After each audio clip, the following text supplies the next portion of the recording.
So nice to be here with all of you. It's been a long time since we've had a rich, full session like this, and it's so nice to see the whole panoply of the Sangha. People from many different areas, and people many different ages, and people I've known for 20 years, and people I've known for 20 minutes. So nice to see the richness of this community. And and it's so nice that we actually are coming together for such an auspicious, both auspicious time and also auspicious purpose. This is Rohatsu Sesshin, and Rohatsu literally means the 8th day of the 12th month in Japan. Other countries call this Bodhi Day, or Vesak. Vesak is a little different because it celebrates the Buddha's birth, enlightenment, and death all at the same time. Kind of interesting. So the genesis of this sesshin, the genesis of Rōhatsu, as you all know, is the Buddha, Gautama of the Shakya clan, before he was the Buddha, saw the what they call three messengers, someone who was old, or actually someone who was old, someone who was sick, someone who had died. And of course, the probability is just the reverse of those three, the order of those three. And one day, it struck him that, oh yeah, me too. Me too. There's also a story by the great Master Hogen where someone was at a celebration and they were watching the waterfall nearby. And as they were watching the waterfall, they were watching the droplets of water and the bubbles, and they noticed that every single bubble burst. Every single droplet dispersed, some very shortly, some all the way at the bottom, every single one. And so the Buddha, I assume, had the same experience that all of us have the possibility of having, which is saying, me too. And all of us have had experiences of, family members dying or being on a fairly benign trip and suddenly something untoward happens. Driving along in an accident. Someone who is perfectly functional hits their head and suddenly they're tottering around. Walking out of the room with someone who is ill and they come back in and they've passed. All the fears of COVID and the morbidity and mortality from COVID or diabetes or cardiovascular problems. Josie and I were at the British Museum one time, and the main display in the very center of the foyer was a layout of all the pills people took in their lifetime. They had two people as exemplars of all of us. And the table was 40 feet long. And over the course of their lifetime, they had laid out all the pills that people had taken, birth control pills when they were younger and all the different medications when we get older.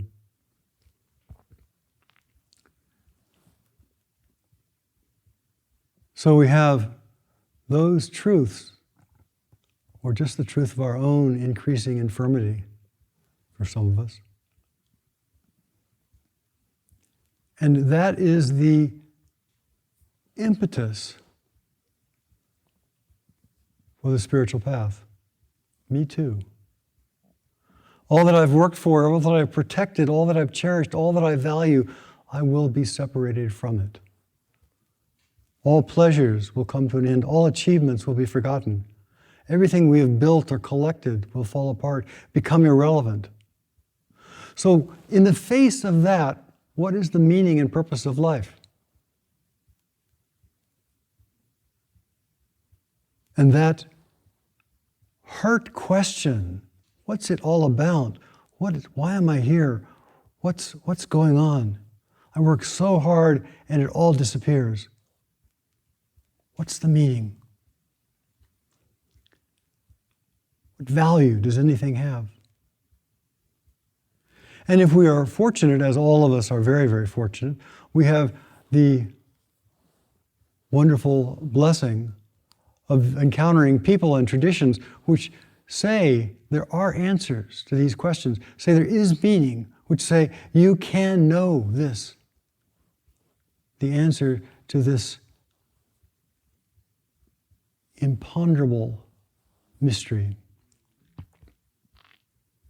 You can experience the truth that answers those questions about purpose and meaning and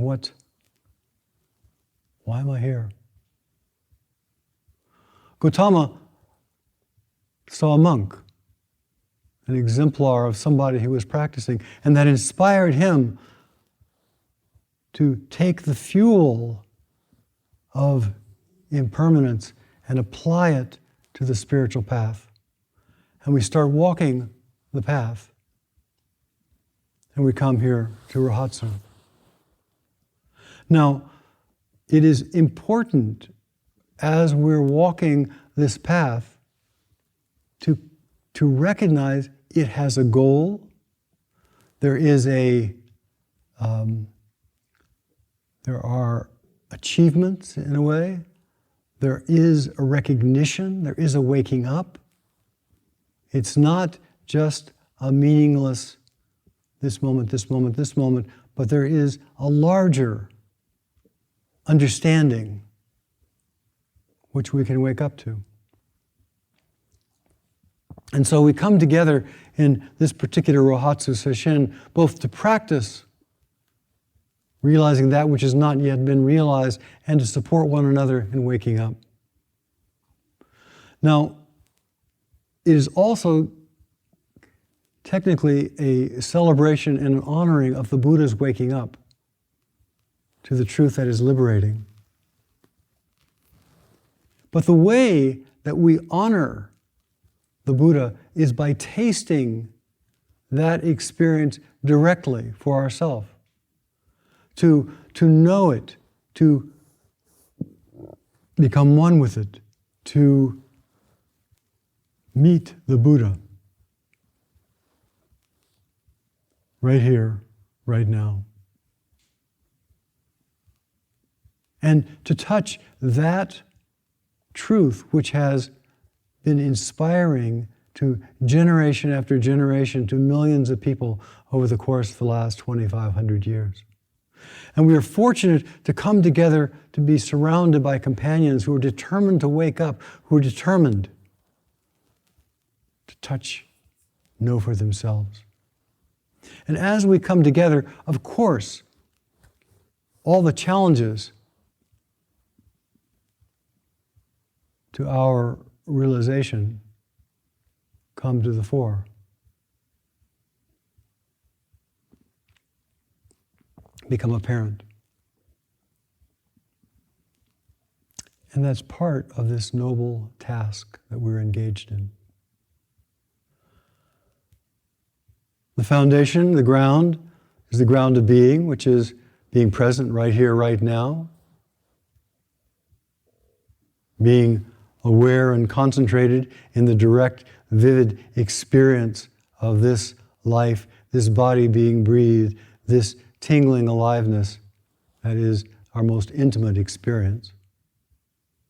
But as we endeavor to become aware of that, we also become aware of our fixed thought patterns, our views, our beliefs, our defenses, that we have cultivated out of a false idea that these things will protect us, will save us, will be of benefit to us.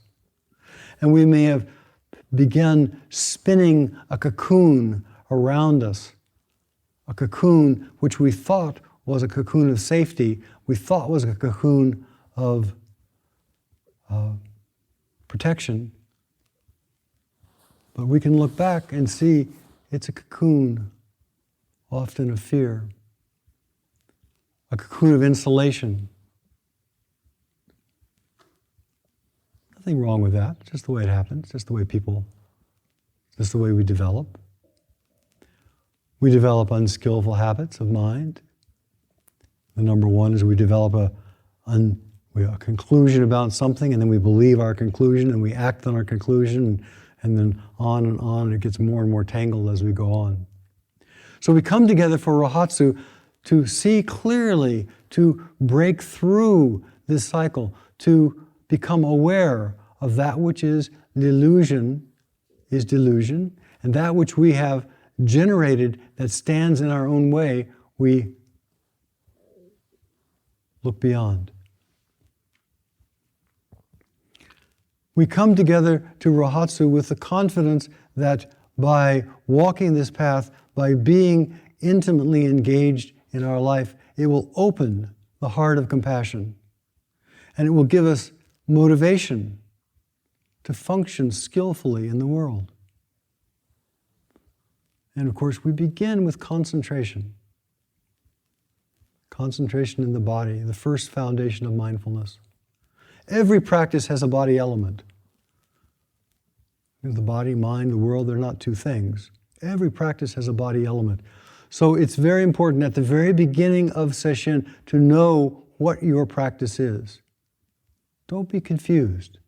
Be really clear what it is the anchor of your concentration. Because without concentration, it is very hard to walk far on the path.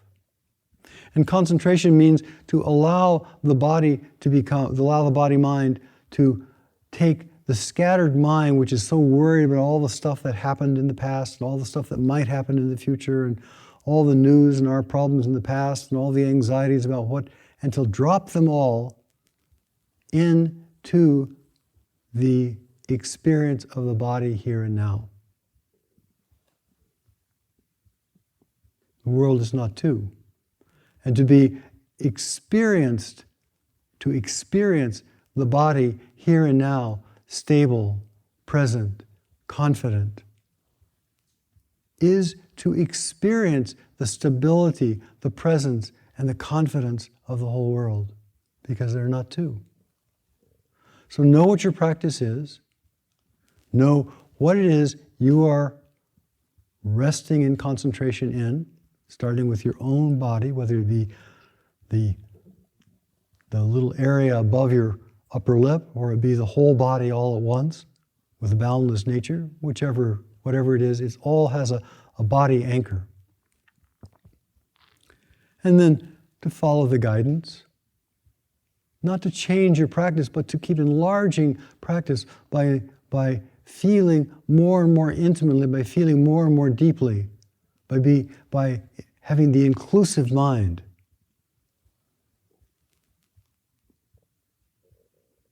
Of awakening. Awakening is possible.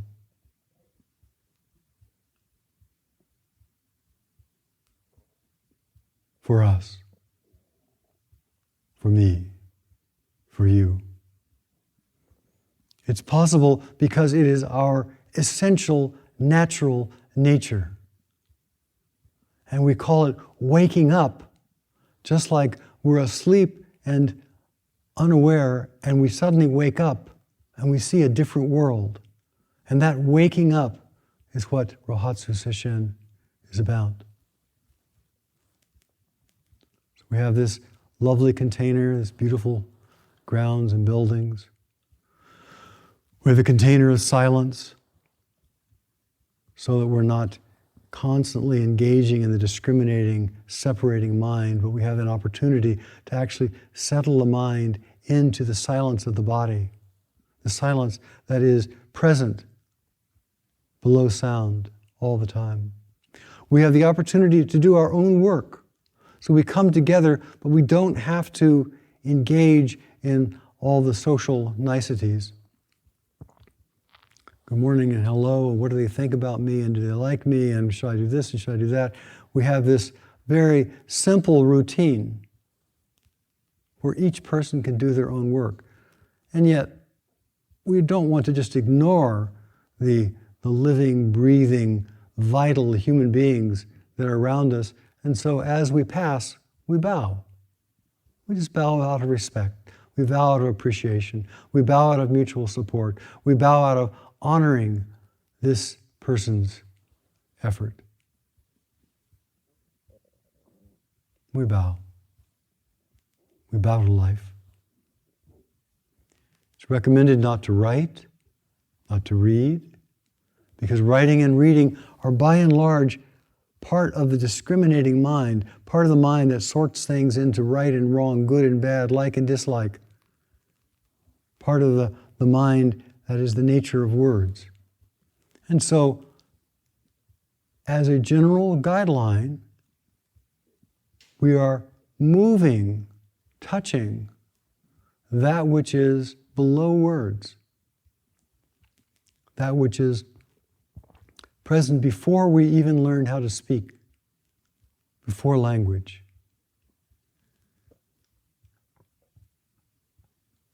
So by just simply following the schedule, showing up, concentrating, and becoming more and more absorbed in the movement of your own life energy through your own breath and the tingling aliveness of your own body.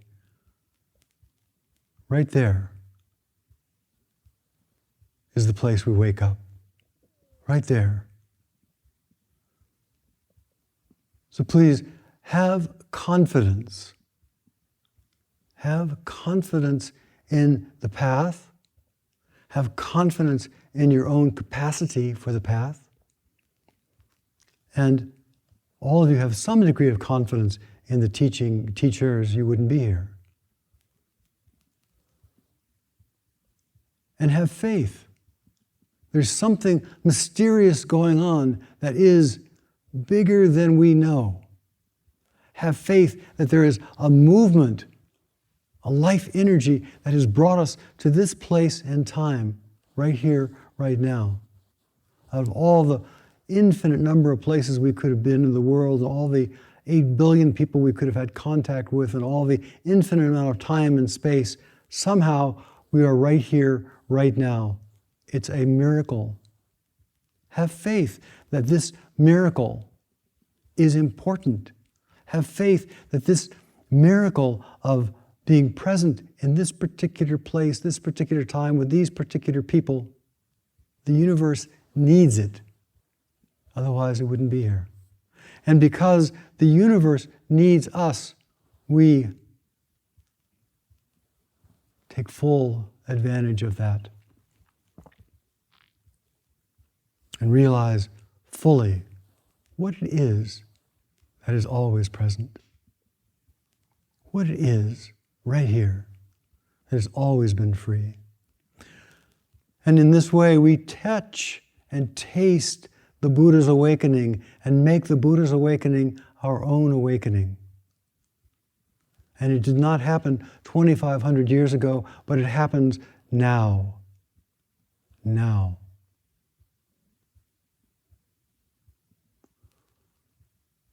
Please have patience and confidence and put your whole being into the possibility of liberation as we walk the path together.